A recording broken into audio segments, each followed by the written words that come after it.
Good afternoon. Here is the national news from BGI TV Current. I am Morire Rabila Lawal. First, the headlines. Senate to commence screening of ministerial nominees Monday. Ondo government creates 33 LCDAs. 2 killed as NDLEA officers raid Lagos community. On sports, Super Falcons allay fears over injury to key players. I am Morire Rabila Lawal, and the news shortly. The Senate has fixed next week Monday to commence the screening of the ministerial nominees forwarded to it by President Bola Ahmed Tinubu. President Bola Tinubu on Thursday sent the list of 28 ministerial nominees to the Red Chambers for screening and confirmation. Prominent names on the nominees list include the immediate past governor of Kaduna State, Nasiru El-Rufai, former governor of Rivers State, Nyesom Wike, Wale Edun, Adebayo Adelabu, Betta Edu, Lateef Fagbemi San, who is the lead counsel to President Tinubu in the ongoing presidential election petition tribunal, former governor of Jigawa State, Mohammed Badaru, special advisor to the president on communication and strategy, Dele Alake, blueprint publisher, Mohammed Idris, among others. The ministerial list was brought into the chamber by the Chief of Staff to President Tinubu, Femi Gbadabiamila, and was presented to the Senate President, Godswill Akpabio, in plenary. Among the 28 ministerial nominees submitted, 6 were women and 4 are former governors. They are Nasiru Ahmed El-Rufai of Kaduna State, David Umahi of Ebonyi State, Nyesom Wike of Rivers State, and Badaru Abubakar of Jigawa State. President Tinubu, in the letter read by Senate President, assured the Red Chamber that the remaining 16 nominees will be sent to the Senate later in the month. Meanwhile, briefing journalists after the plenary, the Senate spokesman, Senator Yemi Adaramodu, said the Senate has suspended its annual recess to attend to the ministerial nominee screening exercise. He said the screening exercise this time around will be thorough and it will not be just a ball and go. According to him, the 10th Senate will scrutinize the character, personality, and the ability of every nominee.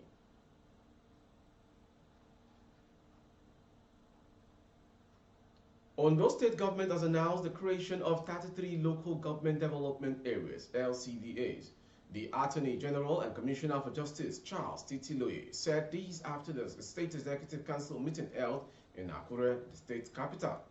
Titiloye said a proposed bill to establish the 33 additional LCDAs has been approved and to be sent to the State House of Assembly for enactment. He noted that as soon as the House of Assembly enacts the bill to become law, it will be assented by Governor Rotimi Akeredolu and full implementation of the 33 LCDA will commence. The Commissioner assured that the proposed 33 LCDA will share the same equal power and function with the existing 18 council areas once it becomes law and fully implemented.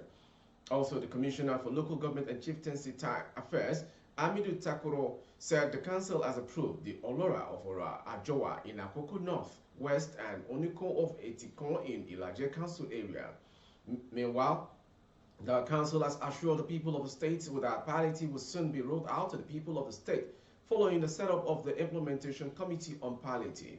It added that the state government will continue to prioritize the welfare of the people in the 18 council areas. 2 persons have been allegedly killed by operatives of the National Drug Law Enforcement Agency, NDLEA, in Iduro area of Mushin in Lagos State. A reliable source said that operatives of the agency in a commando-style storm Iduro area on Wednesday night with the intention to raid a drug den in the community. The source said the operation, which lasted hours, left the officers shooting sporadically in a bid to achieve their objective of nipping their target. The NDLEA officers later left the community with bags of substances suspected to be cannabis sativa, also known as Indian hemp. The source said while the NDLEA officers were challenged by some boys in the area, stray bullets from the operatives of the Anti-Narcotics Agency hit at least 2 persons in the community, while some were said to be injured. A source within the agency confirmed to correspondent that over 250 wraps of substance suspected to be cannabis sativa, 3 suspects and a vehicle suspect to be of a drug kingpin were intercepted at the scene. Effort to get to the comment of the NLEA spokesperson Femi Babafemi proved abortive as calls to his line were unanswered.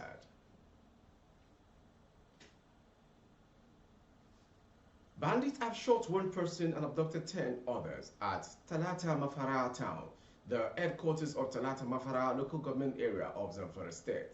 The incident occurred Wednesday night at about 11:30 p.m. when the bandits stormed the town and went straight to the residence of the former member of the House of Representatives who represented Talata Mafara Anka Federal Constituency, Kabiru Yaya Classic, but could not gain entrance to the house. Although police authorities in the state are yet to comment on the latest attack, a resident of the area, Abdullahi Mafara, explained that residents, though they were visitors, that because they were adorned in white regalia, but later discovered that they were bandits carrying deadly weapons. He said the bandits later went from house to house, knocking on people's door and whisking away anyone that came out. According to him, one person was shot in the leg and is currently receiving treatment at the hospital, while 3 abducted persons later escaped. He also explained that the resident put out a distress call to troops who responded swiftly and engaged the bandit in a gun duel, which forced them to flee the town. Talata Mafara is the hometown of the former governor of Zamfara state, Abdul Aziz Yari, and has been described as one of the safest towns in the state. Zamfara is one of the states worst hit by banditry. Finally, on sports.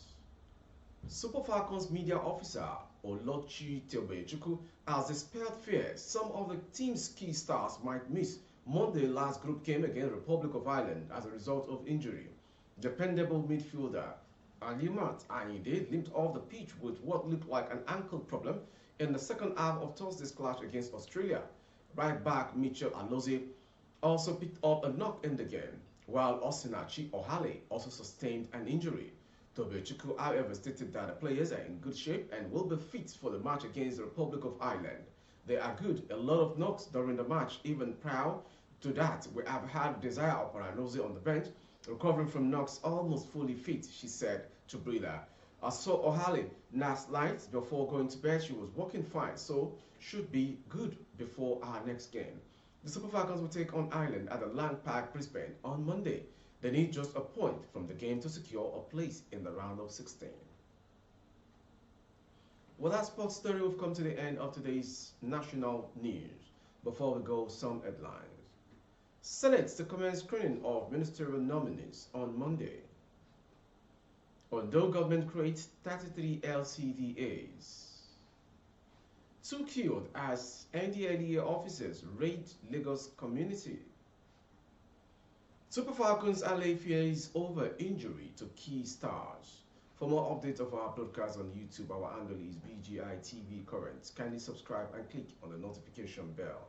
Select option All to access all of our broadcasts. On Facebook, Bagede Imo with Alawiye Adebayo. Please like and follow the page. Jumat Mufida to all faithful Muslims all around the world, and may it never be the last. And for everyone who believe that the Muslims are in their new year, may we celebrate many more. My name is Morire Rabila Lawal. Good afternoon. Audio Jungle.